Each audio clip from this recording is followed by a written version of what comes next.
call to order the Green Mountain Care Board's hearing of February 21st, 2025. We have one agenda item today, which is we're continuing to discuss UVMMC's request for fiscal year 25 budget adjustment, and we have a potential vote noticed. And I made the motion on Wednesday, and we'll see if we'll take it up today. We've also noticed an executive session to discuss some litigation that the board has going on. And before we get to that, I wanted to provide an update as to a couple things that we've been working on at the board relating to UVM and its overages. So in fiscal year 23, UVM was over budget by around $80 million. And the care board enforced the overage, and it resulted in a rate reduction of, I believe, around 4-point-something%, and we spread it out over 2 years. UVM has appealed that, and that appeal is pending before the Supreme Court with briefing going on. Then in fiscal year 24, with which we're getting actuals, I think, around now, UVM is again over budget, I think this time by around $53 million. And UVM sent us a letter on January 31st of this year discussing that. After the care board's decisions in last summer as to their budget, UVM reduced some administrative costs. They reduced a number of expenses, and they reduced a couple of I think it was 3 or 4 service lines. And the motion that's on the table and the request from UVM was to adjust their fiscal year 25 budget so that they would have additional revenue for one of the services that they reduced last fall. In connection with the fiscal year 24 overage, Member Holmes and I have reached out to UVM to discuss possible paths to resolving that issue. Last year, the board took it up at the time of its budget hearings for fiscal year 25, and we addressed it then. And there was a process over the summer where UVM provided information. This year, Member Holmes and I reached out to UVM to discuss a number of broader issues relating to, I guess what I'd call the working relationship between UVM and the board to try and find a path that worked better for the state.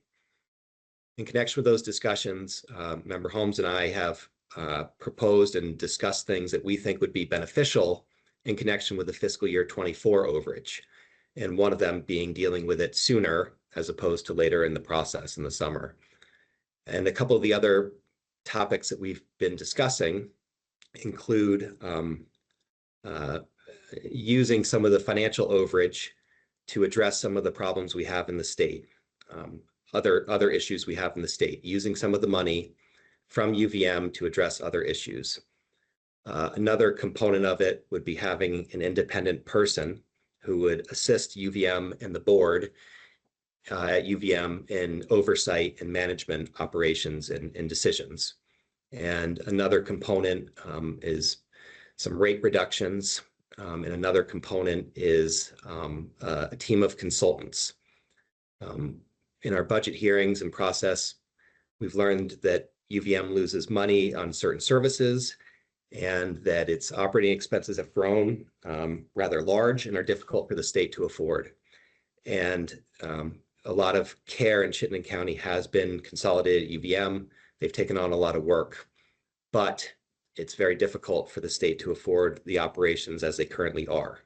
The state can no longer afford 10% operating expense growth, and we need to find a different path. And so one of the things that we discussed with the UVM leadership is whether or not we can get a team of consultants in and use some of the budget overage to retain a team of highly qualified experts working on operational issues, including identifying why certain service lines lose money, if certain service lines could be done elsewhere, if there are operational improvements, provider productivity improvements, administrative cost improvements that can help get the network in a place where the state needs it to be.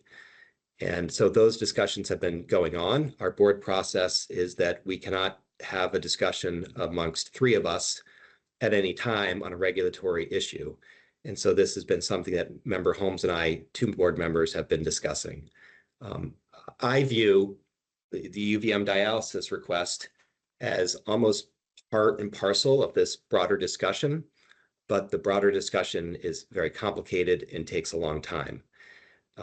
UVM has, I think, partnered and worked with us in good faith on these discussions, but we're not there, and there's a lot of detail to be worked out. If UVM wants to make a proposal, it will have to submit a formal application with support before the board. The board would then ask questions of UVM and get the information each board member needs to evaluate the proposal or the application. We would then have public comment and a public hearing, and then we would vote on it as a board whether or not we supported their request for an application. Whether or not that application comes is still to be determined because it is quite complex and there's a lot there. But I want to read out that that process has been going on because I think it's important context for the application that we have before us.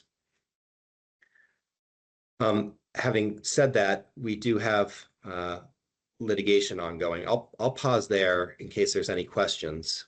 And I'll also open up to public comment after board members have a chance to ask questions. I am going to make a motion to see if we can move into executive session to discuss the appeals that are pending. But before I do that, I wanted to open up to the board members for any discussion or comments.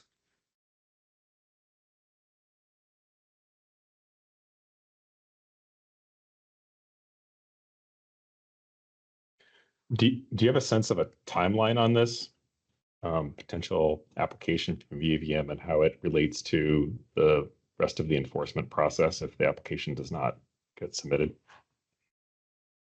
Good question. I don't recall exactly when we started meeting, but we've been working pretty expeditiously on at least Member Holmes and I sharing our views of what needs to happen. And the responses from UVM have been prompt, very prompt. I would expect that if they were to make an application, it would hopefully be in the coming weeks. I would personally like to see it done while we have 5 board members. There could be a gap in time. And Member Lunge has worked on these issues and for a long time. So I think we'd benefit by having all 5 of us. So I have indicated to UVM that we'd like to do it while we have Member Lunge as a board member. So that would mean if Member Lunge is leaving April 5th and we need time to review the application, time to get information, time for public comment, time for a hearing, that means we would need the application pretty promptly.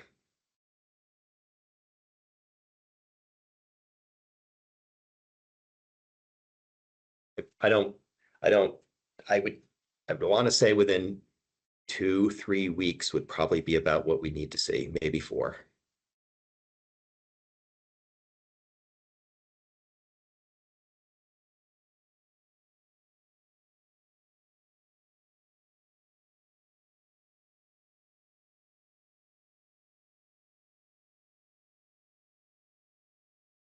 Any other board member comments or questions? I have a couple of questions, but they are not appropriate outside of executive session, so I'll hold mine till then. Great. So I think what I'll do, since there are people here and we have the motion on the dialysis has been made, and I think there probably could be public comment on that, I will open it up to public comment. I'll start with the healthcare advocate and then move to the public.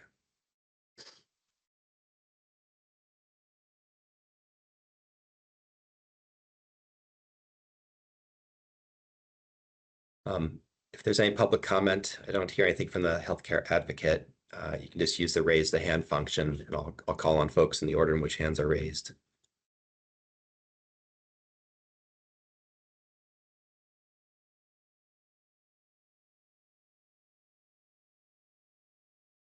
Ms. Wasserman? Julie? Yes, I just have a quick question. Is the public comment you're asking for now related to the issue you just were describing, or the motion on the floor on UVM's request for $5.68 million mid-year budget? It's not clear. Either is fine. Okay. I don't want to upstage the healthcare advocate. I'm sure they're ahead of me, so I'll just wait patiently. Go ahead, Julie. I didn't see them. Okay, so I'd like to start by saying that I need a little help understanding why UVM Medical Center would need this budget increase that's being asked for in its mid-year budget request. UVM Health Network just concluded a most profitable year. In 2024, the year that just ended, the network had $259 million in excess revenue over expenses. In addition, its unrestricted cash rose $287 million over the prior year. And just for reference, you can find the $259 million in excess revenue over expenses in UVM Health Network's recent audit. It's on page E8, and it's right there. It's the first line, so you'll see it easily. And you'll find the rise of $287 million in unrestricted cash on page E6. So an important question to ask is, why on earth would UVM cut needed services when UVM has this much available cash? To do so, well, that takes chutzpah. Furthermore, how can an organization as well situated as UVM rationalize offloading a service that loses money, offloading it to its fellow hospitals who themselves are struggling, one of which is actually struggling to survive? And as Mike Smith wrote in his recent letter to UVM, quote, "There is a failure of leadership at one of our state's most important institutions." But it gets worse, because now UVM wants the board to approve an additional $6 million to fill the hole in their budget resulting from offloading these 3 dialysis units. But as far as I can tell, that hole does not exist. UVM still owns the dialysis units. They continue to receive revenues from these units, and there are no takers. There are no interested buyers. So I think we have to ask, why would the Green Mountain Care Board fill a hole that does not exist? And, you know, it appears to me that approving UVM's request would set a terrible precedent. Thank you. Thank you, Julie. Any other public comment at this time?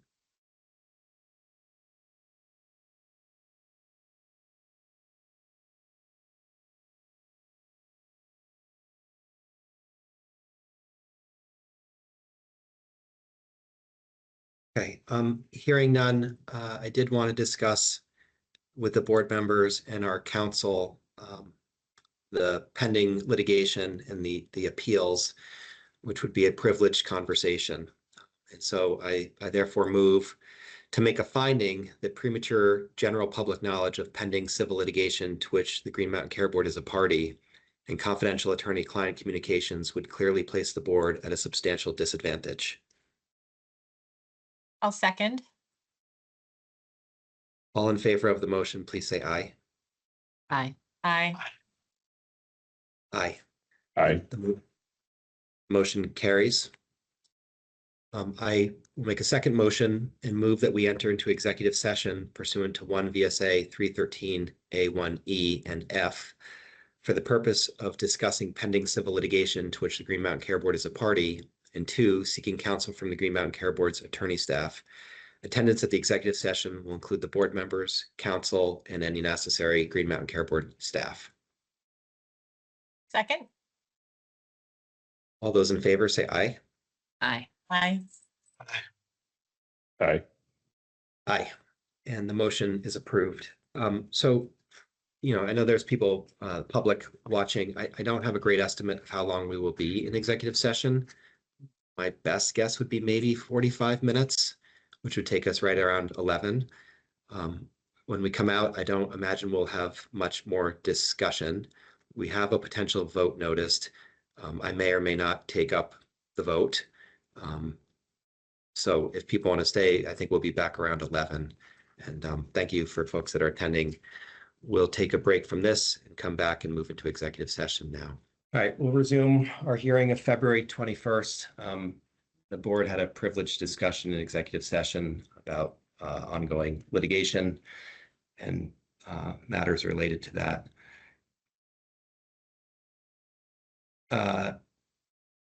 I'm going to see if there's any other public comment or anything from the HCA because I didn't hear them and I wanted to make sure that people had the opportunity to make comment.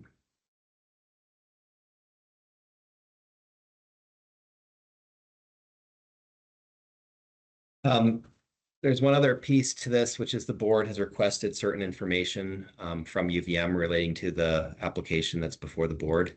The request just went out this morning, and we think we'll get the responses. UVM's working on the responses within a week or so, or maybe a week and a half or something to get back to us on those.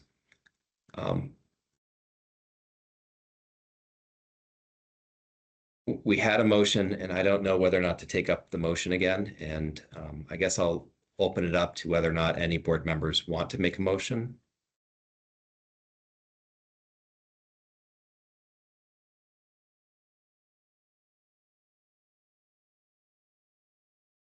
I'm not sure either, but I think it would be useful to have some of the information that was requested. Although it's hard for me to know if that will change sort of my decision on what I would vote today. So I guess what I'm saying is I could go either way. I see it. Go ahead, Tom. I'm sorry, this Tom. I think the information that was requested could, it weighs heavily on my decision. I'd prefer to wait until we have that information before voting.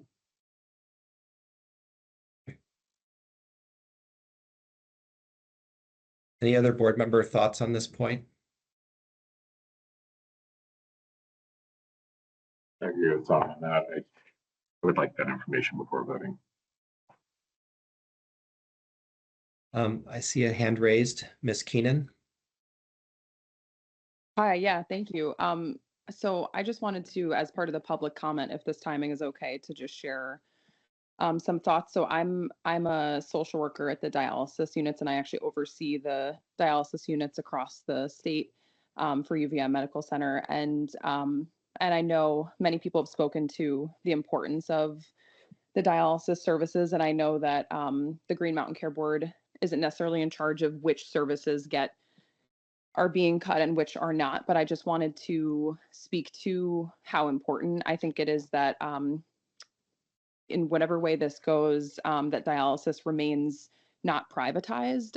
And that's a big concern that I have. I think as we move forward in this process, it's just such a vulnerable population of patients, and Vermont is so unique in the way that it's set up for dialysis, in the sense that we don't have other units available nearby for patients to be able to go to if these do end up closing. And as somebody who's really intertwined in this system, I've come to learn that the quality of care in the private dialysis units is significantly lower than what we're able to offer currently. And so I have a lot of concerns about what will happen if dialysis cannot remain under the UVM Medical Center umbrella, given that the other local hospitals are not able to take over those services currently. And so I think one thing I just wanted to speak to also is that we as a whole unit have multiple units that go together, and as part of this conversation they've talked about letting go of just 3 of them, which would also really significantly reduce the patient care, given that many patients move between different units or go from the main hospital to our outpatient units. And so I think that the cost of care for patients and the likelihood of more challenging outcomes if they were to end up not having the fluidity between all of the different units could be really concerning. So I know that, like I said, I know the Green Mountain Care Board is not necessarily in charge of which, the decisions of the hospital as to what they're deciding to look towards cuts with, but it's a huge concern that I wanted to raise, that without the options of the other hospitals, that looking towards privatization would be a really big concern for me, and I think for many patients. And for a lot of these patients, as many of you know, they're coming 3 days a week for 4 hours, and it's their lifeline. So there's no other option for them, and it's life-sustaining treatment. And so many of them are frightened right now, not knowing what the outcome of this will be. And some have even considered whether or not they'll stop treatment and choose to not continue because of the fear of not having treatment. So I just wanted to share and express those concerns to this board, and I appreciate the space to do so. So thank you. Hey, we all really appreciate the work you do and you taking time to come here and share those views with us. So we appreciate that very much. Ms. Pfeffer? It's actually Fosher. Thank you very Fosher. much. No, it's all right. So I manage currently the dialysis unit. Let me get a camera here. The dialysis unit up here in St. Albans. One of the things that has been very heartbreaking is, one, how it was introduced to patients, 2, their vulnerability, their ability to travel or pay, be able to pay to go long distances. I currently have been a nurse for 46 years, most of those years working for the University of Vermont, starting in surgical ICU and PD ICU in emergency medicine. I live in New York, have commuted since 1983. Still working, and vastly devoted to this particular population for many reasons. I recently had a 41-year-old male who was outspoken, who passed. And I know that weighed heavily on his mind, that he may no longer have a dialysis unit to come to and couldn't afford to travel to St. Johnsbury or New Hampshire. And New York is out of the question because there's no space over in Plattsburgh. I also appreciate the opportunity to speak with you. I also know that you're also limited. To say that I'm disappointed, not in you, but in my current employer. I have nothing to lose to speak out, and I will do so. I should have retired, like I said, probably 10 years ago when I could. Most people don't believe that I'm turning 70 in May of this year, and the only reason I'm getting any flack back is from my husband, who says I need to walk away. I can't. I work for my patients. I am devoted to what I do. And I will tell you that every day I hear from a patient, of which there are now 42 in my unit, who say, what do you think is happening? Are we going to have to leave? Do I need to tell my family that I need to stop this? The burden is heavy for them. It is really almost a full-time job.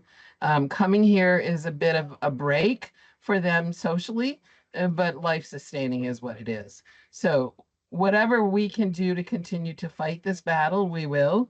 The outcome for me is I'll stay as long as I can, but if it were to go to a privatized business, that would be my retirement day. And that's something I have to deal with, but I will continue the fight as long as I have to. And thank you. I appreciate you. Hey, thank you. We appreciate you very much. Any other public comment at this time?